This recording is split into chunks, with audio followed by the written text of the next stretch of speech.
Hello dear students, जय हिंद, वंदे मातरम। स्वागत है आप सभी का एक बार फिर से आपके अपने चैनल फिजिक्स टॉपर्स अकेडमी में। मैं हूं गौरव सिंह और आपके लिए लेकर आया हूं मैं लेक्चर नंबर 8। ठीक है, तो आज जो लेक्चर नंबर 8 है इसमें हमारा very very very very most important topic है बोर्ड के लिए। ठीक है, बोर्ड में कई बार आया हुआ है, इसको बिल्कुल भी इग्नोर ना करें। इसको सभी बच्चे कॉपी और पेन लेकर बैठे और साथ के साथ नोट करेंगे इसको। ठीक है, तभी समझ में आएगा, अदरवाइज समझ में नहीं आएगा। पूरा नोट करना है, आपको ध्यान रखना है। ठीक है, पूरा नोट करना है इसको और फिर कई बार प्रैक्टिस करनी है, तब समझ में आएगा। तो लेंथी टॉपिक है, थोड़ा सा डेरिवेशन थोड़ा लेंथी है, तो इसको बिना देर किए हुए हम जल्दी फटाफट से स्टार्ट करेंगे, वरना वीडियो बहुत लंबी हो जाएगी। ठीक है, सबसे पहले देखिए इसमें क्या है, electric field intensity due to electric dipole. Electric dipole की वजह से इलेक्ट्रिक फील्ड इंटेंसिटी फाइंड करनी है, और कौन सी पोजीशन पर?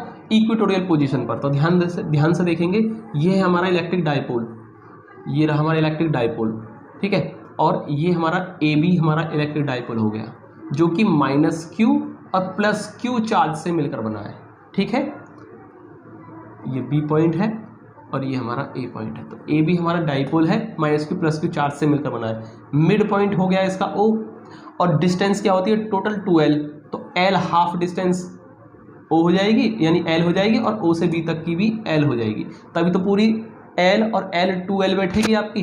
ठीक है, अब देखो बात आती है कौन सी पोजीशन पर? Equatorial position. तो पहले इक्वेटोरियल लाइन ड्रॉ कीजिए आप, ये होती है इक्वेटोरियल लाइन। आप क्या करेंगे, डाइपोल के मिड पॉइंट से परपेंडिकुलर लाइन ड्रॉ कर दीजिए, यही लाइन होती है हमारी इक्वेटोरियल लाइन। और इस इक्वेटोरियल लाइन पर कोई भी पोजीशन ले लीजिए आप। सपोज करो ये रही हमारी पोजीशन, ये है हमारा पी पॉइंट। तो इक्वेटोरियल लाइन पर हमने जो पॉइंट लिया इसे कहेंगे इक्वेटोरियल पोजीशन आ गया हमारा। तो ये इक्वेटोरियल पर हमने एक पोजीशन ले ली, और इसी पोजीशन पी पर हमें क्या फाइंड करना है? इलेक्ट्रिक फील्ड इंटेंसिटी फाइंड करनी है। सिंपल है। ठीक है, अब देखिए ये जो पॉइंट लिया है मैंने, मिड पॉइंट से स्मॉल r डिस्टेंस पर लिया, यानी यहाँ से लेकर यहाँ तक की डिस्टेंस कितनी है? स्मॉल r है। ध्यान से देखना क्या है, स्मॉल r। ठीक है, स्मॉल r डिस्टेंस आ गई। अब आपको जरूरत पड़ेगी इस वाले डिस्टेंस की और इस वाले डिस्टेंस की। ठीक है, अब देखिए ये जो AP डिस्टेंस है और BP डिस्टेंस है, इसको कैसे फाइंड करोगे आप? देखिए अब आप देख रहे हैं, पहले आप एक काम करो, AP फाइंड करने के लिए ये ट्राइंगल ले लीजिए, ये ट्राइंगल, इसको एंगल मान ले थीटा, ऐसे इसको इधर से एंगल थीटा। तो एक काम कीजिए, ये कितना बन रहा है? 90, और इधर से ये भी क्या बनेगा? 90। तो 90 एंगल बन रहा है ना ये। तो 90 देखो, 90 के सामने वाली जो साइड होती है उसको बोलते हैं हम क्या बोलते हैं उसको बोलते हैं हम हाइपोटेनियस। तो एक तरीके से आपकी AP क्या? हाइपोटेनियस। अगर इस ट्राइंगल की बात करूं तो ये 90 के सामने आ रही है ये भी साइड, तो ये भी क्या है आपका? हाइपोटेनियस है। तो ये राइट एंगल ट्राइंगल बन रहे हैं दो, एक ये वाला एक ये वाला। तो इसमें आपको पाइथागोरस थ्योरम लग सकती है। तो पाइथागोरस थ्योरम से आप AP और BP की वैल्यू फाइंड करेंगे। देखो L L R R, मतलब दो साइड इसकी इक्वल है, तो इसका मतलब ये जो AP और BP आएगी ये भी क्या आएगी? इक्वली आएंगी। ठीक है, दोनों कैसे हमारे? कॉन्ग्रुएंस ट्राइंगल है ये दोनों, ध्यान से देखें। ठीक है, तो आपकी AP डिस्टेंस और BP डिस्टेंस दोनों क्या आएंगे? सेम आएंगे, और पाइथागोरस थ्योरम से आएंगे। तो आप लिखेंगे बाय द पाइथागोरस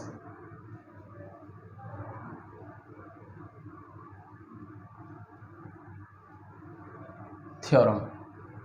ठीक है, और स्पेलिंग देख लेना भाई, मुझे स्पेलिंग याद नहीं रहती है, मैं पहली बता रहा हूँ। कभी आप सोचो कि सर को तो पाइथागोरस थ्योरम, पाइथागोरस भी लिखना नहीं आता, तो भाई मुझे याद नहीं रहती स्पेलिंग। तो जहाँ तक मैंने सही लिखने की कोशिश की, अगर फिर भी गलत हो तो कोई खामोखा कमेंट नहीं करे कि गुरुजी को तो इतना भी नहीं आता भाई, मुझे, मैं भूल जाता हूँ। ठीक है, आप ध्यान से देखें। और वैसे मैं फिजिक्स का हूँ, कोई ग्रामर का टीचर तो नहीं है जो मैं एक एक वर्ड को देखूँगा, है ना।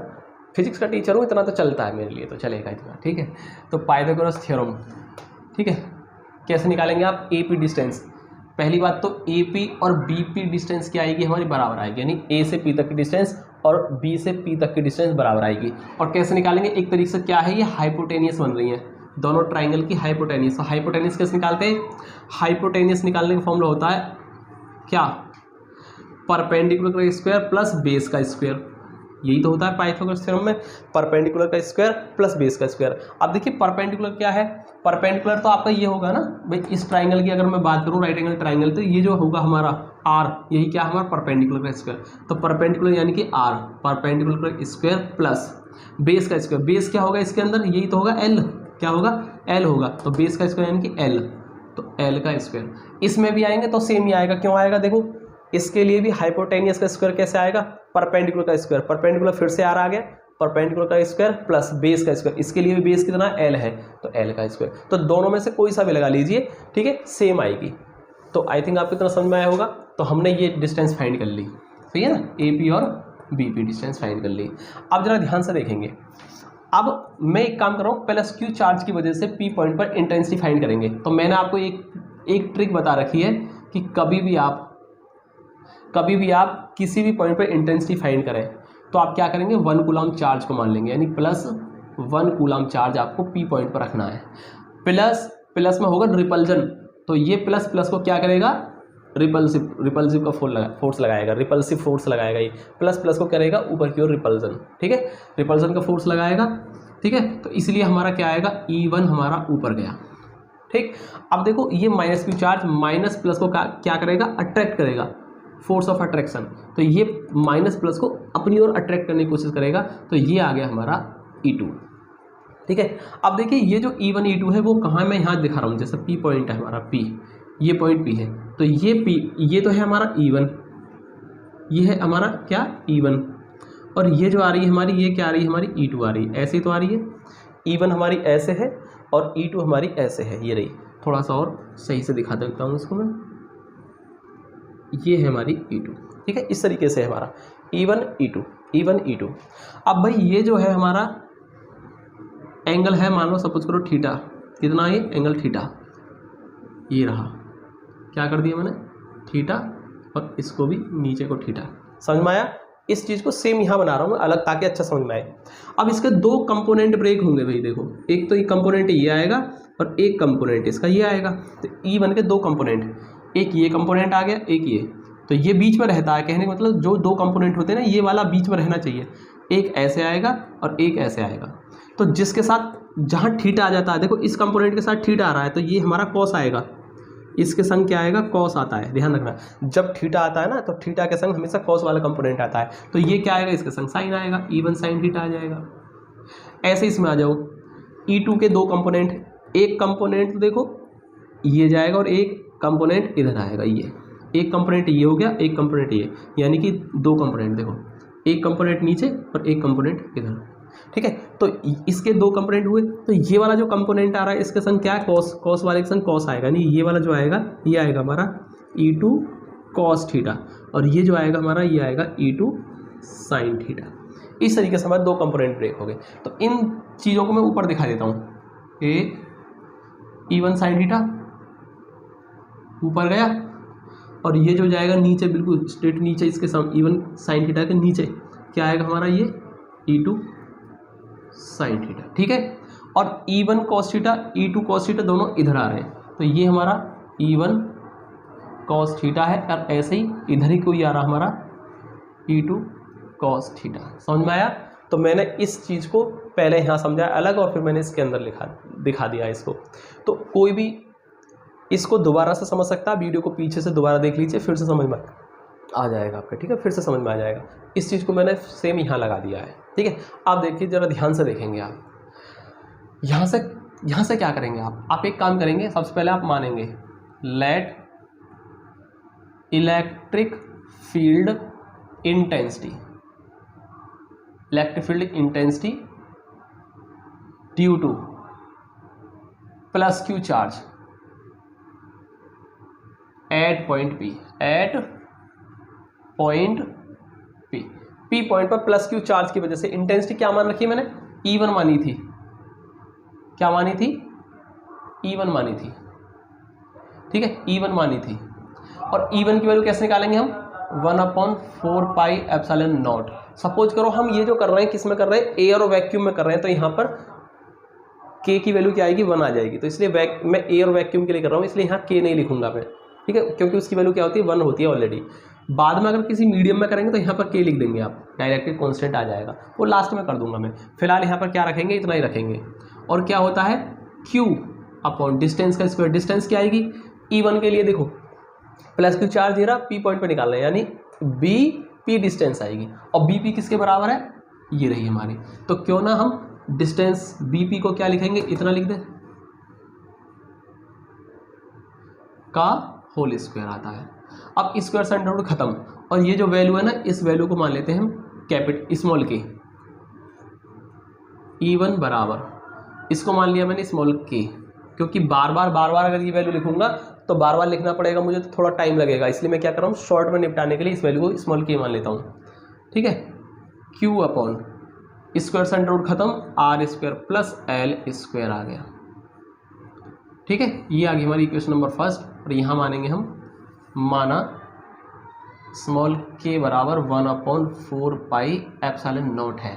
ठीक है, इसलिए मैंने यहाँ पर लिख दिया है, कोई दिक्कत किसी को। अब इसी तरीके से हम लिखेंगे माइनस क्यू चार्ज की वजह से, electric field intensity due to minus Q charge at point P, उसको क्या माना मैंने, E2 मान लिया है। फिर से क्या आएगा 1/4 पाई एप्सिलॉन नॉट, और क्या आएगा Q अपॉन डिस्टेंस का स्क्वायर। डिस्टेंस कौन सी आएगी, माइनस क्यू की वजह से P पर निकाल रहे हैं हम, तो यानी कि माइनस क्यू A पॉइंट पर है और P पॉइंट पर निकाल रहे हैं आप, तो AP डिस्टेंस आएगी। कितनी है ये, AP डिस्टेंस, और AP डिस्टेंस क्या सेम है, तो यहाँ क्या आएगा, फिर से AP डिस्टेंस आएगी, और AP की फिर से क्या आएगा, R square plus L square का होल स्क्वायर आता है, फॉर्मूला आइए। ठीक है, अब स्क्वायर से अंडर रूट खत्म, और इस वैल्यू को फिर से स्मॉल k माना आपने, तो E2 बराबर क्या आएगा, इसको फिर से स्मॉल k मान लिया आपने, Q अपॉन स्क्वायर से अंडर रूट खत्म, यानी R square plus L square, square से अंडर रूट खत्म, और ये आ गई क्वेश्चन नंबर 2। ठीक है, ठीक है, मान, और क्या मान रखा आपने, स्मॉल k बराबर क्या माना था, 1/4 पाई एप्सिलॉन नॉट माना था। तो इस तरीके से हमारा E1 और E2 वैल्यू निकल के आ गई। ठीक है, आई थिंक आपको यहाँ तक समझ में आएगा, कोई भी दिक्कत नहीं आएगी। ठीक है, अब मैं इसको थोड़ा सा ऊपर से रफ कर देता हूँ, आप एक काम कीजिए, इसका स्क्रीनशॉट ले लीजिए, या तो स्क्रीनशॉट ले लीजिए, या फिर आप नोट कर रहे हो तो आपने नोट कर लिया होगा, मैं इसको रफ करता हूँ ऊपर। ठीक है,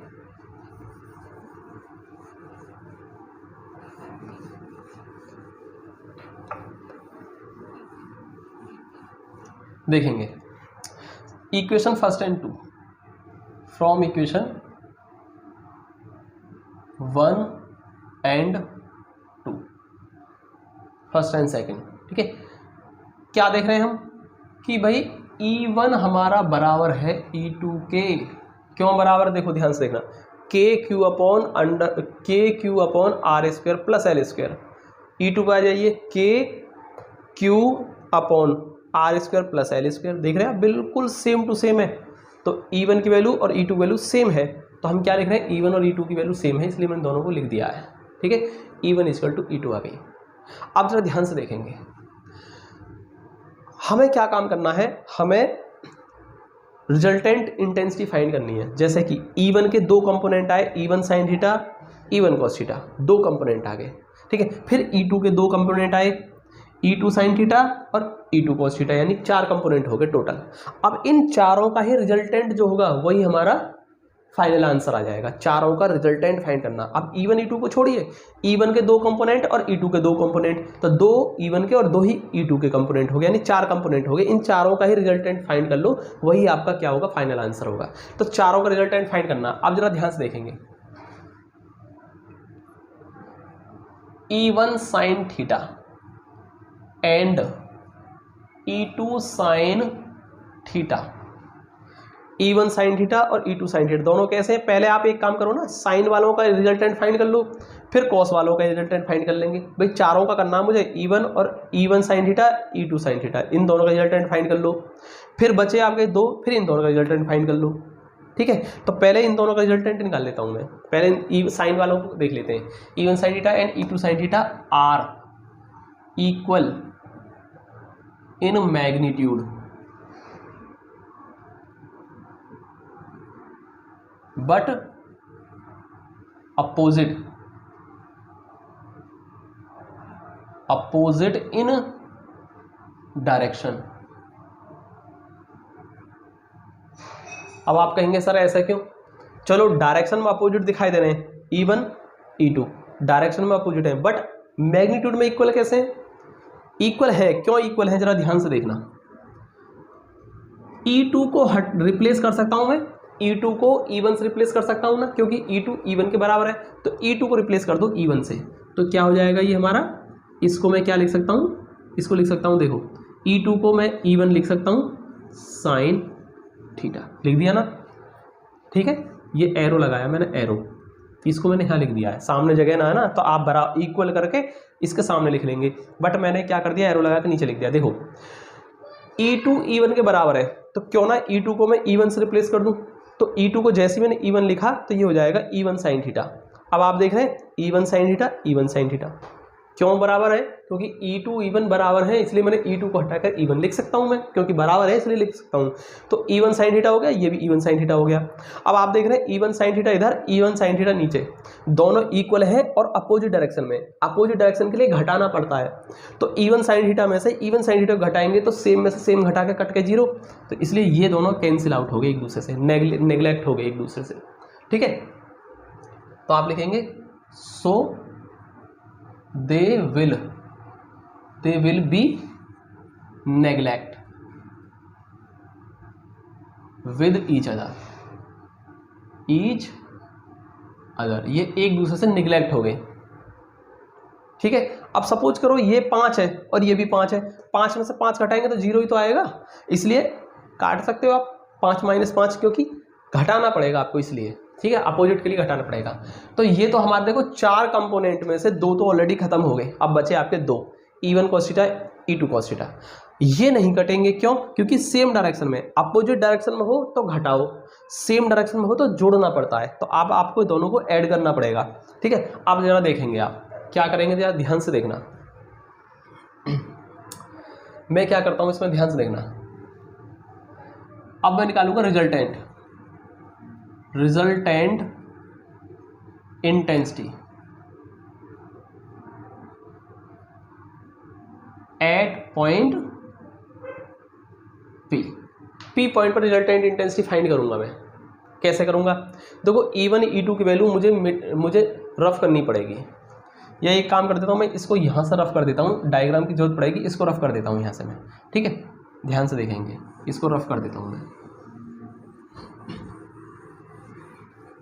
क्योंकि ये तो हमारा ऊपर भी बना हुआ है ना, ऊपर बना हुआ है तो कोई दिक्कत नहीं है। तो यहां कर देता हूं मैं, जगह कम पड़ रही है इसलिए यहां कर देता हूं। देखो यहां के बाद ध्यान से देखना, यहां के बाद है, यहां के बाद यहां कर रहा हूं मैं, ठीक है।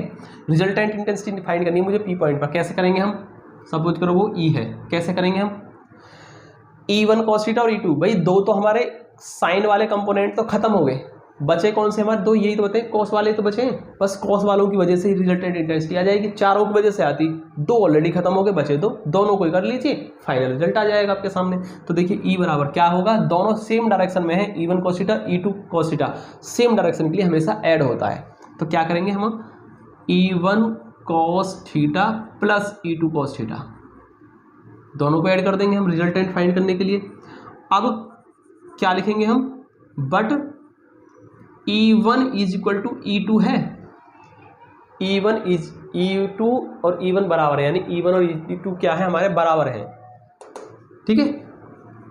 नाउ क्या होगा, E1 E2 बराबर, तो क्यों ना E2 को मैं E1 लिख दूं, तो E बराबर कितना आएगा, E1 cos थीटा प्लस इस E2 को फिर से क्या लिख सकता हूँ, E1 लिख सकता हूँ, तो इसको भी मैंने E1 लिख दिया है, cos थीटा। क्यों लिख दिया, क्योंकि E2 E1 के बराबर है, तो E2 को हटा के E1 लिख सकता हूँ ना। अब जरा ध्यान से देखना, E1 cos थीटा हो गया, ये भी E1 cos थीटा हो गया, तो जुड़ के क्या हो जाएगा, ऐड करके 2E1 cos थीटा हो गया, 2E1 cos थीटा, सही है। अब इसमें जरा इक्वेशन नंबर 3 मान लो, सॉरी 3 मानो इसको, 2 तक तो मान रखा, 3 आ गया।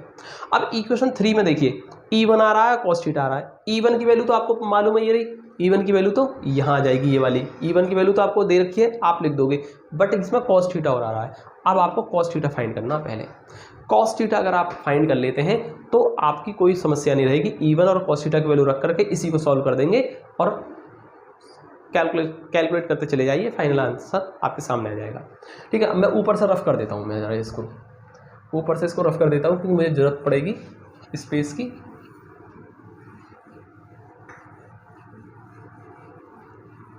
देखिए भाई ध्यान से देखना, क्या होगा, मुझे E1 की वैल्यू मालूम है, cos थीटा नहीं मालूम, तो पहले cos थीटा फाइंड कर लेता हूँ। तो आप लिखेंगे इन ट्राइंगल, कौन सा ट्राइंगल ले लें, कोई सा भी उठा लीजिए। सपोज करो इसको उठा रहे हैं हम AOP, ट्राइंगल AOP। AOP में क्या है, क्या निकालना है मुझे, कॉस थीटा निकालना है। क्या निकालना है, कॉस थीटा। और कॉस थीटा कितना होता है, कॉस थीटा होता है हमारा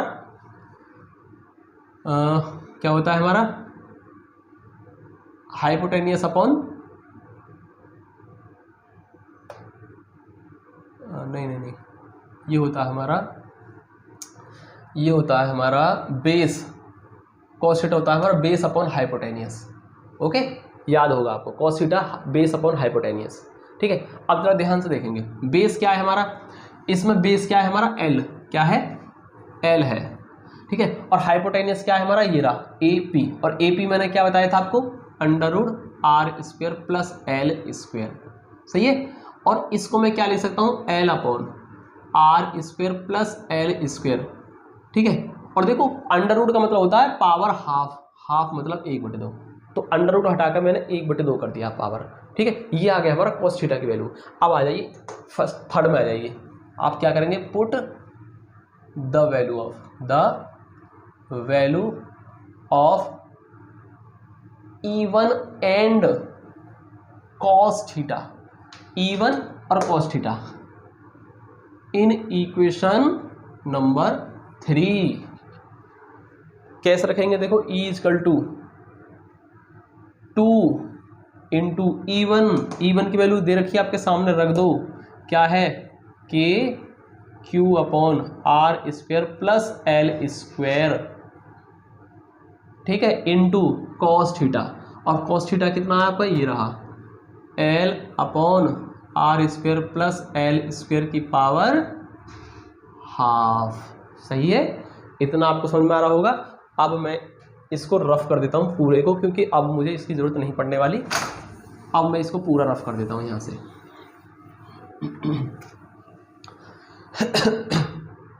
ठीक है जी, अब जरा ध्यान से देखें, इसको सॉल्व करते चले जाओ बस। K को तो मैं कर देता हूँ साइड में, और 2QL इनको कर देता हूँ एक जगह। ध्यान से देखना, ये पावर 1 मानी जाएगी, कोई पावर नहीं तो 1 पावर मानेंगे, यानी r² प्लस L² की पावर देखो कितनी होगी, 1 पावर ये और हाफ पावर ये, यानी 1 और हाफ कितना हुआ, 1.5 मतलब 1.5 हो गई। 1 पावर और आधा पावर यानी 1.5 पावर होगी ना, 1.5। ठीक है, 1 पावर आधी पावर 1.5 पावर, 1.5 मतलब 3/2। तो आप इसको क्या कर देंगे, 3/2 कर देंगे। सिंपल है, 1 पावर ये रही, आधा पावर ये रही, 1 और आधा 1.5 हो गई, और 1.5 मतलब 3/2, समझ सकते हैं आप। ठीक है, 3/2।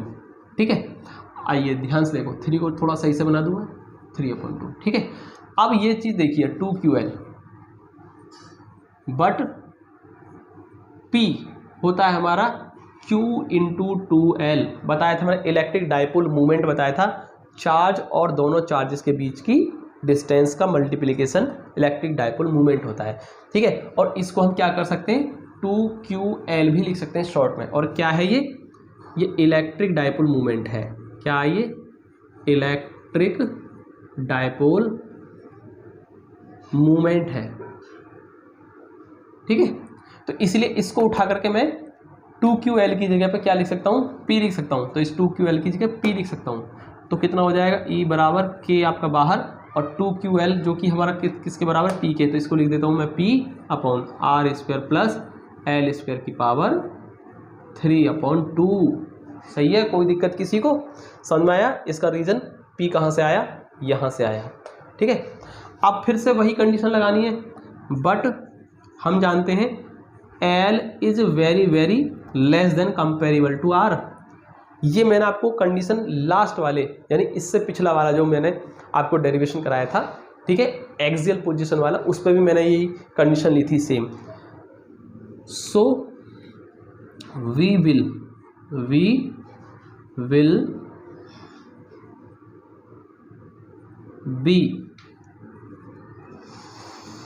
B neglect term L²।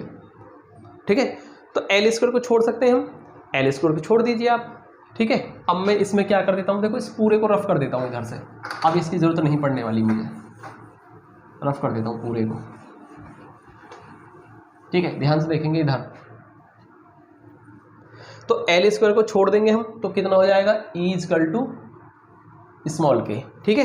P ऊपर है आपका, पी अपॉन देखिए आर स्क्वायर, देखो एल को जब आप छोड़ देंगे तो अंडर रूट के अंदर एल खत्म तो आर स्क्वायर रह जाएगा केवल, तो अंडर रूट के अंदर क्या रहेगा केवल आर स्क्वायर रहेगा, क्योंकि एल को तो आपने छोड़ दिया और पावर 3/2 इसकी चली रही है 3/2।